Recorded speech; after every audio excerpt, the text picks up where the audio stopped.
Hey guys, what's up? It's been a bit of a rough week in California. If you've heard anything on the news, basically the whole state's on fire and doesn't have electricity.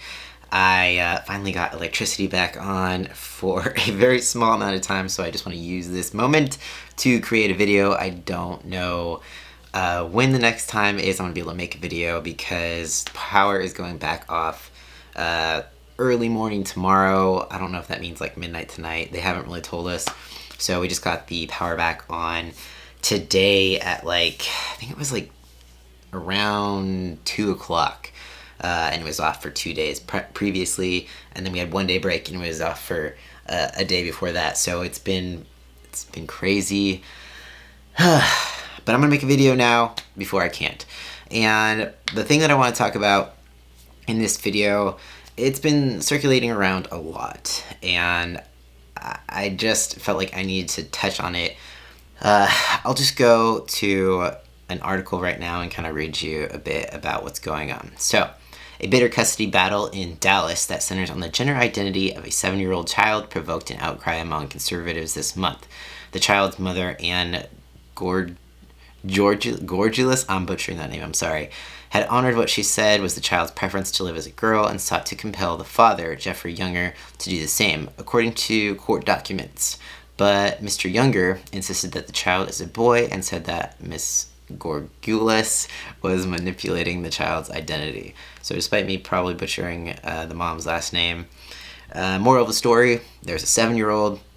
Mom claims that the child is trans and is a girl and wants to basically socially transition the child or allow the child to dress in girls' clothes, go by a girl's name, girls' pronouns, and the dad is reluctant on that. And it came to be that finally, the judge ruled that there was joint custody. They both have they both have a say in any sort of transition moving forward.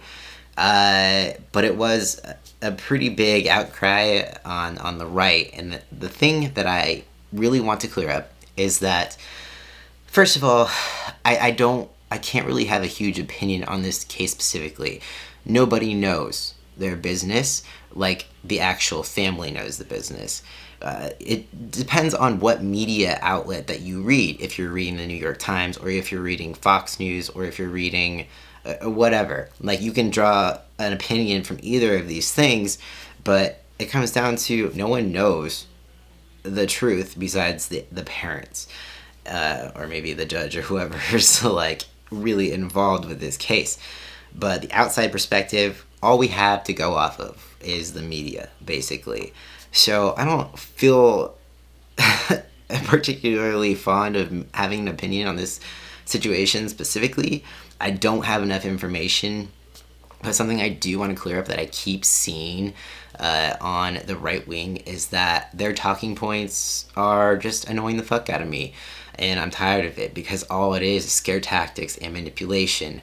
They keep saying, I'm just going to read a little bit to you from a Fox News because, gotta get both sides. So just down to the second paragraph, it already says, Jeff Younger petitioned to court earlier this month for sole custody of his twins, James and Jude. The child is a twin.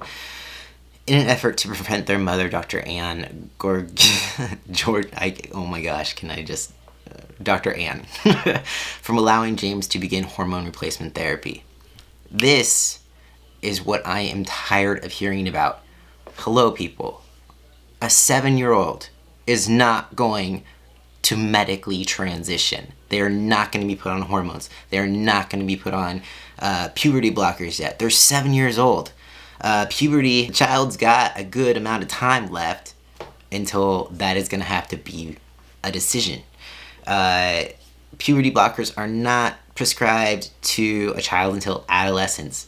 This child is 7 years old. Stop with the misinformation. It is very misleading and I'm tired of hearing it, honestly. If you're going to talk about a topic, get the facts straight. Then we can have a discussion. But when this is the thing that news outlets are starting with, the mom wants to transition their child socially. at this time. That's all you can do at this time. They're not going to be medically transitioning at all. It's, there's always and when it comes to time, the father is going to have a say. The mother is going to have a say. Yeah, this makes me nervous. And this kind of goes into any child transitioning. It's a pretty big topic. I often get torn on the subject because, you know what? All I have is my own experience. One of the things that I always wish is that I could have transitioned sooner. That's not to say that should be the case for everybody. If I would have been able to have the option of puberty blockers and hormones to transition when I was younger, 100% yes, I would have jumped at the situation, or just been 100% yes. There's people that keep talking about we don't have long-term studies of the side effects of puberty blockers. I don't know the side effects or the long-term effects of puberty blockers, but I do know the long-term effects of going through the wrong puberty, and it's horrible. I'm still dealing with that. I'm still processing that, and it was it sounds dramatic, but it's traumatic.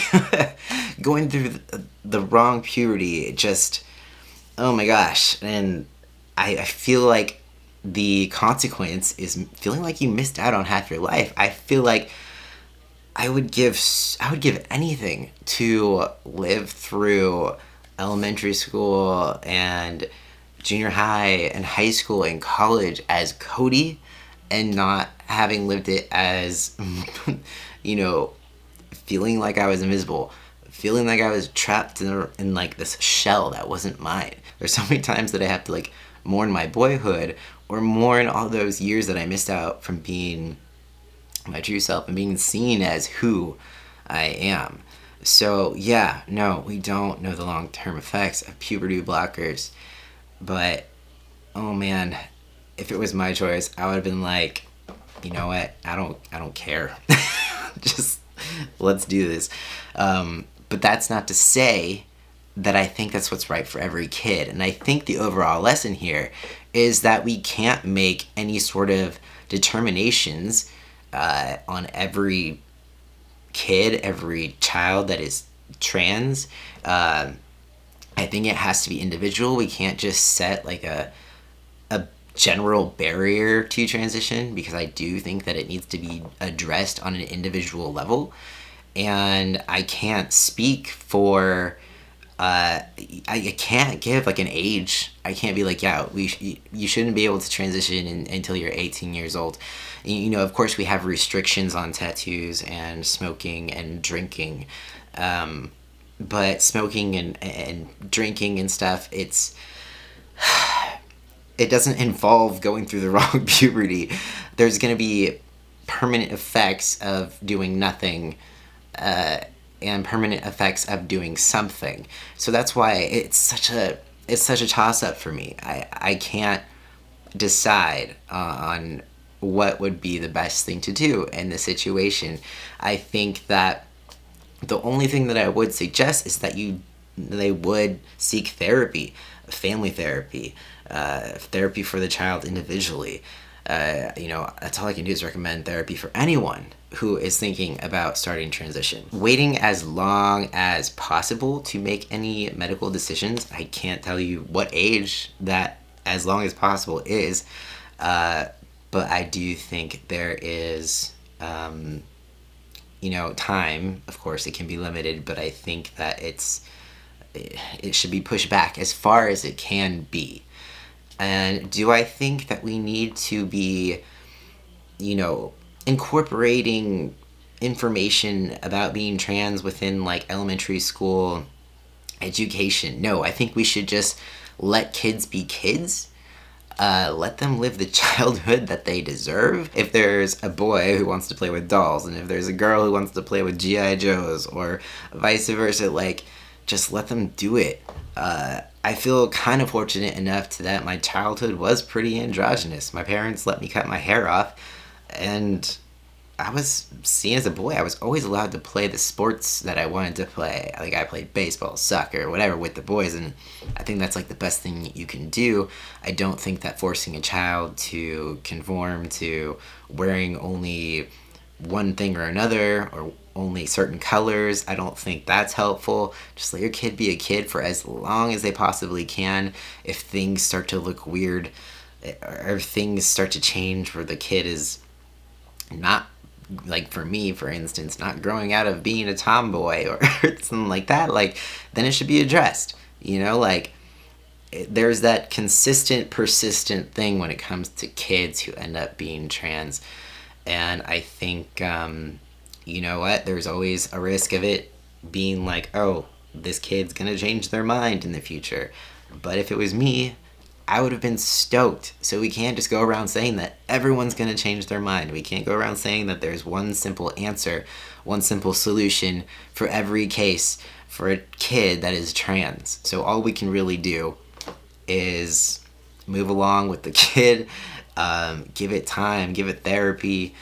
It sounded like I was calling the child an it. Just be a safe place for your kid to talk to you. So yeah, there's my opinion. If it was an opinion. End of story. Let kids be kids. Address things individually. Can't just be a generalized situation. End of story. Cool. We cool? Yeah. Anyways, I'm gonna get back to preparing for the next power outage. But hopefully I'll see you some point at the end of this week. Hopefully if we're live, I couldn't go live because I did not have electricity on Saturday. But hopefully this coming Saturday I will be able to do a live video. And yeah, I appreciate you all so much for watching. Leave any questions, comments down below. Peace out. I will see you next time.